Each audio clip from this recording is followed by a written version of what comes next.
What's going on, everybody? Welcome on into our round three live stream for the Waste Management Phoenix Open. Had another set of technical delays. This morning, our internet service provider decided to go ahead and cut out service here. So was dealing with that, but we're live. I'm just sending out my tweet, letting everybody know that we are indeed live and ready to go here. But going to go over everything you guys need to know for today, right? Whether it's for prize picks or, of course, for DFS, where we finally got Draftkings to push back the lock. So we're looking at a normal slate. We've got to keep an eye on that cut line. We've got to keep an eye on some of the players perhaps squeezing into the cut, a few guys that might be ejecting themselves from contention. There's going to be guys that are played in DFS that didn't make the cut, probably I'd say like half a percent to maybe even 1.5% in some of the large field GPPs. There's going to be prop advantages to be had. We can look at the weather live, all that sort of fun stuff. As of right now, it looks like a dart fest out there. So yeah, just a lot to touch on. So what's going on? What's going on, Mr. Stace Lee, Carson Water, and Jim? Hopefully you guys are having a great start to your weekend. What's going on, Giorgio? What's going on, Jim? Kyle? What's going on down there? Coffee firing beers to follow. Yeah, so I'm having a slow morning here. Actually, haven't even opened up my coffee yet. But yeah, all of these technical delays, all of the internet stuff going out, it's kind of thrown me through a loop. So let's get this thing started, though. Let's get it rocking. So let's take a look at, I would say the leaderboard is probably the most important thing to look at here. So as of right now, I think we're looking at an even par cut line. Yeah, it just moved from a +1 cut line to -1, sorry, to even. It's not going to go to -1. I'd expect it to probably end up at even par. They were calling for much more severe winds this morning than what they're getting over here on the Windy app. Sorry, this isn't Windy app. This is actually Willy Weather. You can see the difference, right? So they were calling for like 13 to 18 miles an hour of wind, and they're getting 4 miles an hour right now. So this line over here that's dark is actually what they're measuring in terms of wind speeds. And you can see how far off that they are. So their forecast, extremely off. This was the one here for Windfinder today. And you can see the morning wave, they had 40-mile-an-hour wind gusts out there. And clearly, there aren't 40-mile-an-hour wind gusts. I mean, Jordan Spieth, what is he, -7 at this point? Yeah, he's up there in contention. He's on a par 5, 100 yards out. I was going to get the drivable par 4 17th as well. Yeah, so these quote-unquote paid meteorologists are once again full of shit. So not a surprise there. So that's why you're seeing the scoring the way that it is. It's pretty solid out there. And as a result, these guys at +1, so like an Aaron Wise, for example, Andrew Putnam, I was thinking about playing, even a Doug Gim there at +1. Of course, there are plenty of chasers that I was considering that were at +2, +3 that I was hoping could go out there, shoot 1-2 under par. Might throw that out the window. So a few guys to keep an eye on here. I mean, Sam Burns, of course. I mean, he's got this par 5 left. He's got the 17th as well. So he could very well go out there, get to even par, make the cut on the number. A guy like Sam Burns is going to be heavily overlooked when it comes to DFS. If we go down further, like a Cam Young, for example, he'd be a great player to target here. And you can see he's about to tap in for, actually, they already counted it. They got him to even par now here. You can see Cameron Young's within the cut line at this point. So just trying to take advantage of those little edges, right? Like a Cam Young, going to be much lower owned than he should be if he was coming in. Let's say if he was like -3, right? Safely through the cut line, he'd be like 15, 20% owned, like he was for 4-round contests. But because he's just squeaking into the cut line, you're probably going to see like a 5 to maybe 10% owned Cam Young as a result. So that's why I like these slates. That's why they're a lot of fun. They're obviously a little bit more work because you have to pay attention to the leaderboard, be constantly changing things as you're going up until lock. But that's the idea. That's what this live stream's for. So let's see what's going on in chat. Bro is crushing prize picks. Yeah, we killed him yesterday.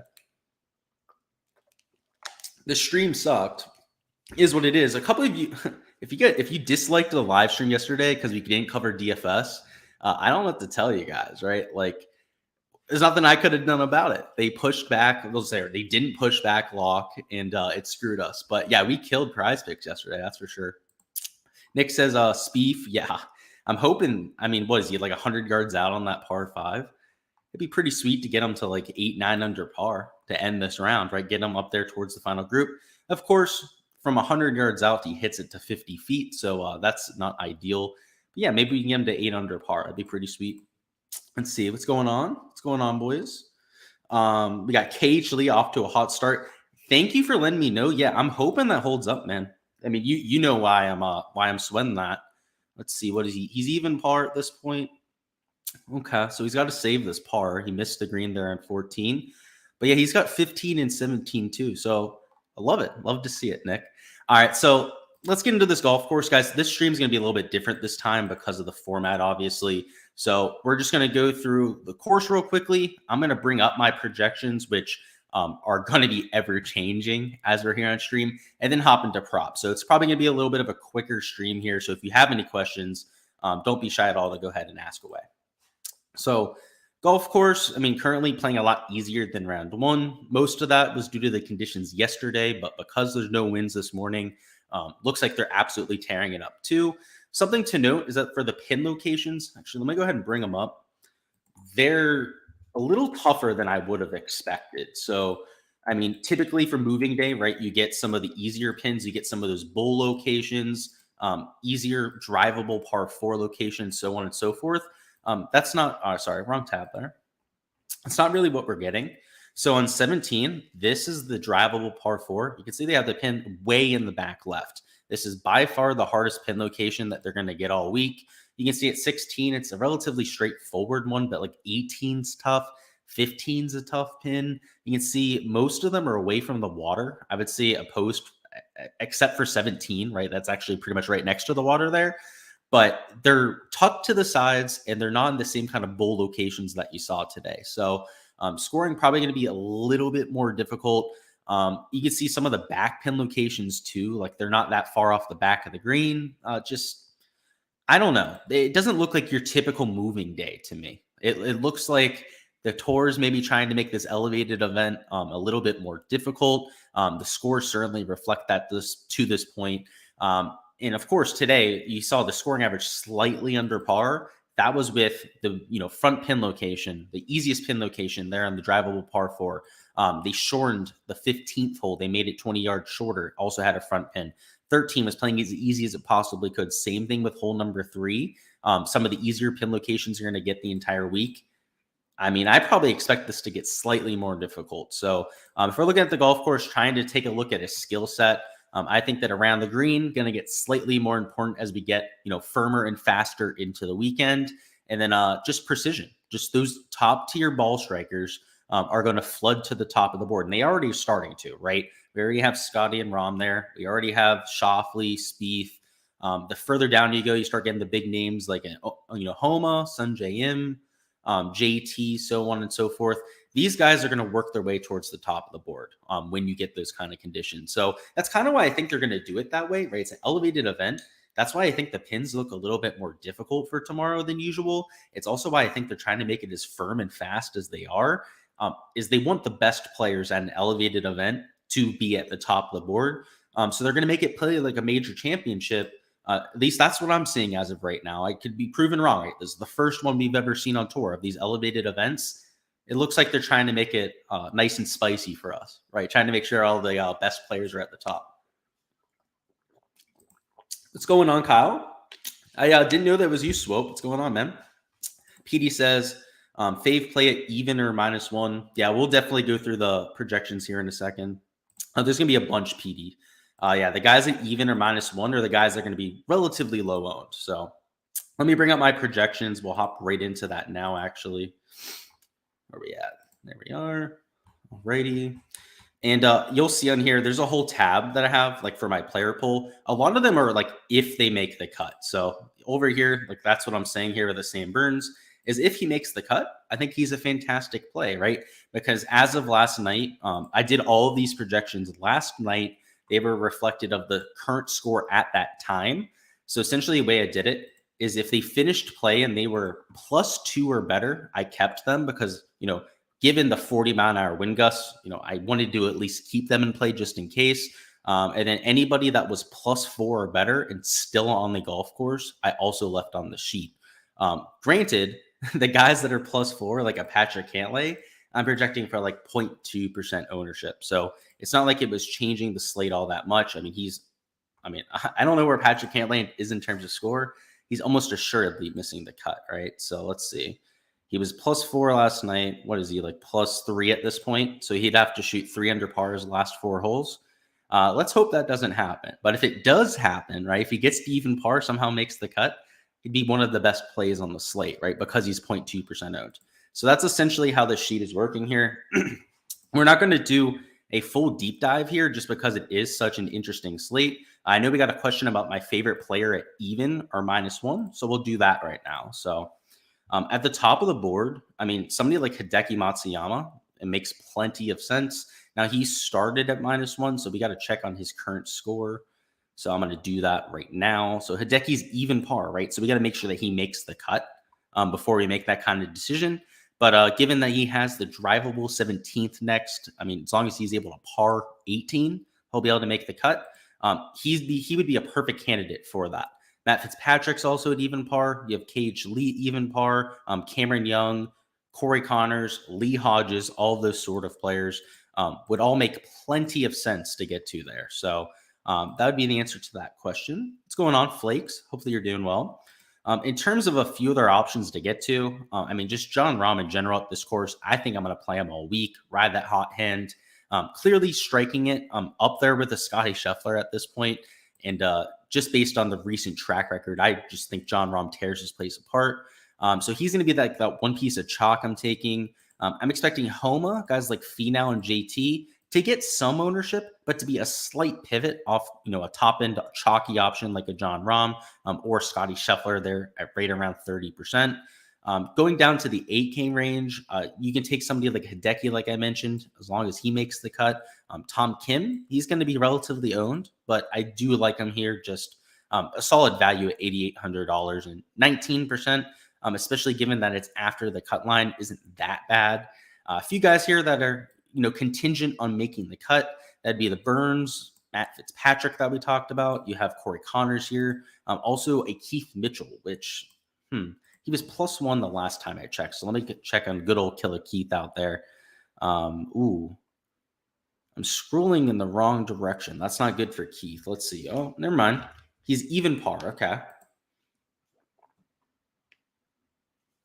And he's got a 6-footer to get to -1. So Keith started out hot this morning, which for all those chalk donkeys out there that ended up taking him this week, I mean, I guess good on you, right? You got your man through the cut. But even more so intriguing now is playing him in DFS, right? He was +1. No one's going to use him. I have him at 2.6% ownership. Those are the kind of guys you want to get to. So I'm not going to bore you to death here, but like an Aaron Wise, now he's likely to miss the cut. So, you obviously don't want to play him.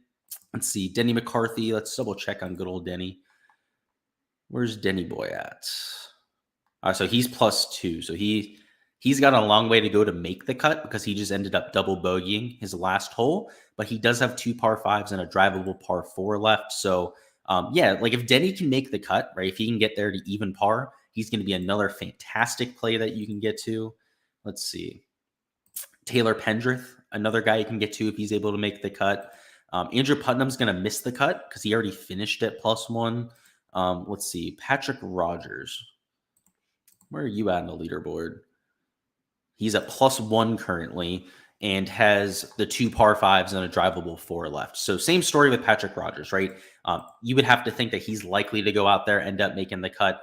All of these sort of guys, they're not going to be unowned, right? I have them 1% owned. That was last night. So keep that in mind, right? They're going to be closer to like 4 or 5% owned if they actually make the cut.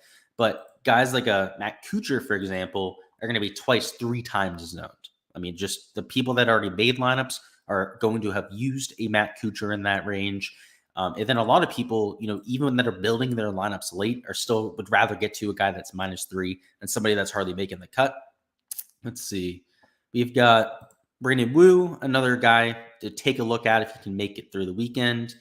You have Lee Hodges. He was a guy even par. Adam Long, Lucas Glover, Doug Gim. I think Doug Gim finished, so he's probably taken off that list. But let me double check on good old Glovey and Adam Long out there. So where's Glover? Well, he must be into the cut line because I haven't seen him. So yeah, Gim already finished up, so he's not going to be making it to the weekend. But let's see where Glover's at. Yeah, Glover's -1, so he's looking pretty good to do so. And Long finished at even par. So yeah, Glover and Long looking like solid targets down there at the bottom of the 6K range too. So let's see if there's any questions for DFS. If not, we're just going to hop right into props. Again, it's a last second stream, so doing it a little bit differently this time. PD says, is Finau a play? I think so. I believe so. I have him in my poll. He's 16% owned. Now, he might be closer to like 17, 18% now that the cut line's about to happen. Some of like the extra ownership that would have gone to Morikawa, right, is going to funnel down to a Tony Finau. But yeah, I like the play. He's putting a lot better than he was over the last few weeks, at least from what I saw this morning and then over the last evening's round there when he was finishing up the first half of his second round. I like what we're seeing. We got to get a few more putts to drop. I mean, obviously, anytime he can go out there, gain like 3-4 strokes to the field in a tournament is when he's going to go out there, potentially win it. He's not at that rate yet, but it's better than what it was the last 2 weeks where he was like hemorrhaging strokes on the greens. I know right before I went live, he made like a 12-footer for par. That's encouraging to me. So yeah, I definitely think he's a play. In fact, might even be like a live outright bet. Honestly, I might even think about it. So you said no chance the cut is +1. I mean, I'm not saying there's no chance, right? But the scores are going in the positive direction. The winds aren't high out there. A lot of the guys here at even par or at +1 have multiple par fives left, or drivable par 4. So yeah, I have a hard time thinking that it's going to go backwards. So of course, could be wrong here, right? These guys could go out there choke. There's always that possibility. But based on where Data Golf has it, they have it at 60% chance of being even par, 40% at +1. So they have it at just a little bit higher than a coin flip at being there at even par. But I would expect these numbers to change wildly over the next like 15 to 20 minutes. So keep an eye on that. Again, I'm not able to watch the coverage live while I'm on here on stream. But right before I went live, there was zero wind out there. These projections over there at Willy Weather, ridiculously off. They have them at closer to like 5 miles an hour right now when they were projecting for 18 miles an hour. So over here in the forecast, let's see what is they're projecting higher winds right now that are actually in. You can see they have them at like 13 miles an hour, 13 miles an hour, so on and so forth. Unless it kicks up to that range, their model's probably giving +1 a little bit more credit than it should. So I don't know. We'll have to see, man. It's something to keep an eye on because if the +1s make it, Aaron Wise, Doug Gim, Andrew Putnam, those sort of players go firmly back into the mix. I have them in a few lineups right now, so something that I have my side eye on myself. But yeah, man, that'd be pretty cool if it moved to +1. I actually have a few guys from 4-round stuff that would help there too. Do we like Keegan and Day? Good question. So Jason Day, I don't. I think that you're kind of just chasing at that point. You know, he's had his good, solid 2 rounds. Today, I should say yesterday, right? Wasn't really his best, right? I believe he shot even par. So I guess it's not truly chasing, but I think you have better options. Like if Cam Young makes the cut, he's going to be like, I mean, he's not going to be 20 times less owned like this says here. Because like I said, Cam Young, if he makes the cut, you're going to get like 2-3% of people that get to him that try and get that leverage. But I'd rather make that play there. And then you said Keegan. So Keegan down here, he's not my favorite play. This ownership number might be a little bit high on him. Like if I had to guess, he might be closer to like 13% rather than this 15% number. So don't let the ownership completely take you off of him. But I don't know. I kind of prefer Terrell Hatton. Corey Connors, right? He's that super leverage play. If he's able to go out there and actually make the cut, which as of right now, he's on, I believe, even par. So looking pretty decent. And then Keith Mitchell, right? He's -1. Another one of those leverage plays that you can get to because not a lot of ownership's coming in on him because of where he started the day. So I don't hate him, Adam, but just I kind of refuse some of the other guys. Pluto says, screw the rat that's in here belongs in a microwave. He's talking about the guys that are bumping the prize picks props. Yeah. I shouldn't have even have read that. Just your words, not mine, right? Joseph says, any over-under props you like for strokes? Yeah, we'll be over there soon for props. Young is a fantastic play if he makes it. Completely agree. So with that being said, let's go ahead and hop over to the prop side. So let me go ahead and share my screen. There we go. So if you have any questions about DFS, feel free to go ahead and fire them away. If you're looking at the prize picks board, which is what I'm assuming this question's for, maybe it's not, you should be over there in underdog. The lines are better. They have quite a bit more value than what you have over in prize picks. For birdies are better, same kind of thing.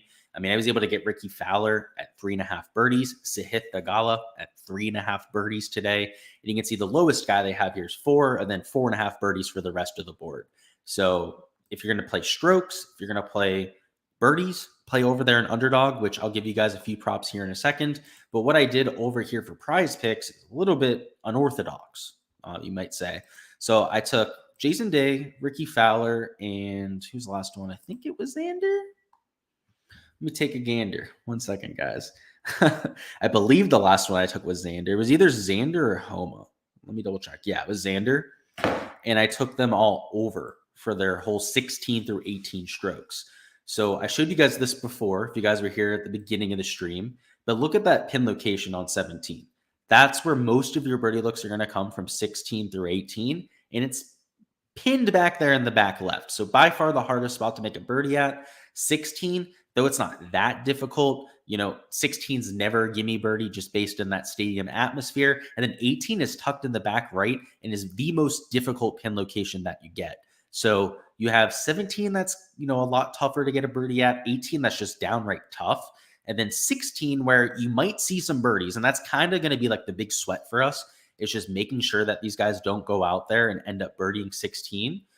If they can escape those grenades, they're going to be in a just fantastic spot to go over. So I took these 3 overs, so fades, and then I put them in a flex. So you only get 2.5x for getting them all right, which is actually more than you usually get for a three-leg flex. And then you only get 1x back if you get 2 right, but at least you get your money back. So it's not the sexiest card by any means, but it's what I went with. I went with that kind of prop for today. And honestly, like I said, it's not going to be flashy, right? You're not going to be getting like a 10x payout, the kind of thing, but it's an edge to exploit, right? I'm expecting at least 2 of these 3 to go over. Like I said, if one of them ends up birdieing the stadium hole, so be it, right? These other 2 holes are a lot more difficult than they were the first 2 days. And you're already looking at this being like a pretty solid 50-50 prop. The prize picks people did a pretty good job selecting, hole 16 through 18 there. But today I'm assuming that a majority of the board goes over because of those pin locations. So that's it for prize picks. Let's see if there's any questions. If not, we're going to go over to underdog. Jake says, you're about to sweep round 2 plays because of me. Love to see it, bro. That's what we're here for, right? It's the all AM card ended up sweeping yesterday. We had Billy and Ricky go well over. We had, of course, John Rahm and JT both go under strokes. So that was pretty sweet. Let's make it 2 days in a row. That'd be pretty sweet, huh? All right, let's go over here to underdog now. So on underdog, they took all of the props I took immediately off the board. So I bet them, and then they just I don't know if they're watching my account or what they're doing over there, but let me see if they added them back. They did, but they bumped some stuff. So just in general, right, if you look at the board, it's priced a lot better than what you have over there on prize picks. So Ricky Fowler, they did bump him from 3.5 up to 4 birdies, but they have guys like Siwoo Kim at 3.5 birdies. I would love the Siwoo Kim over. They have guys like Sahith Theegala. They actually bumped him up to 4 birdies, but that's still a better value than what you have over there on prize picks. Sanjay's at 4.5. So let me see. That's consistent with what they have over here on prize picks. So some of them, have been bumped up to be the same as what you have over here on prize picks, but not all of them. There are still spots you can attack to try and find some of the differences. I did get Jordan Spieth at 4 birdies, but now he's at 4.5. So they've tried to adjust for some of the differences that they had. But earlier this morning, there was a ton of value out there. But Siwoo Kim is the one that's still sticking out to me. I mean, he's still there at 3.5 birdies. The strokes board is a solid, almost like stroke. I mean, at least a half a stroke higher than what you have over there on prize picks. So like a John Rahm, for example, let me bring up the strokes board 1 second. Like John Rahm, like these top end guys, right? They're at like 67.5. They're over there at 68 there on underdog. So if you were going to take supportive stances today, which I'm fully behind, I think the weathermen got it wrong, right? There's like 18 miles an hour winds. I don't know if they're actually going to come. Then take them over there in underdog, right? Whether it's like a John Rahm under 68, a Scotty under 68. I mean, let's see. Finau's at the same number across sites. Xander is 0.5 higher, right? You can get him at 68 and a half. Tom Kim is 0.5 higher over there, underdog. Really just the whole board is like I said, like 0.5 to 1 stroke off. So I think that if you're going to place bets, do it over there. They don't have the multiplier as well. And the main prop I would build around would be that Siwoo Kim 3.5 birdies. It's just probably the best one I see on the board. Brandon also sees the Siwoo prop. Sees it Siwoo 3.5 birdies and Ricky under 70.5 strokes. Fantastic. I ended up getting the Ricky birdies at 3.5, but 70.5 strokes seems like a fantastic number there too. So makes sense. Let's see. They have Sahith at 70.5 strokes. I would take that. They have Victor at like 69.5 strokes. All of that makes sense.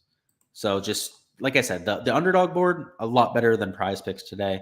P says, do you want to get more lower stroke guys in round 3? Yeah, usually, right? Especially because it's like the top end players. But if you're going to do so, just make sure you're doing so on underdog because of the pricing. And Matt says, still waiting for Prize Picks and underdog in Maryland. Yeah, they don't have it in a few states. Like New Jersey doesn't have it. I think like Louisiana is one of the few states that doesn't have it too. Kind of strange. Alrighty, boys, that's all I've got. I'm going to go ahead and cut it off here at this point. I appreciate everyone stopping by, showing all the love and support that you do. Before you hop out of here, go ahead and smash that like button. Helps me with growing the brand, growing the channel, and I appreciate it a ton. And of course, make sure you are subscribed to the channel if you haven't already so you don't miss any of the content in the future. Next week, we've got the Genesis Invitational. We've got Tiger playing, so I'm looking forward to that. We'll also have our round 4 stream tomorrow morning. Hopefully, no internet issues to worry about. We'll be able to go live right there at 10.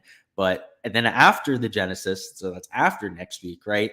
Then we have the Florida Swing, where I'll be at the Honda all 5 days. I'm going to go there for the Pro-Am, scope out the course a day early. Then I'll be there for all 4 rounds. Then we have the API, which I'll be at for at least 2 days.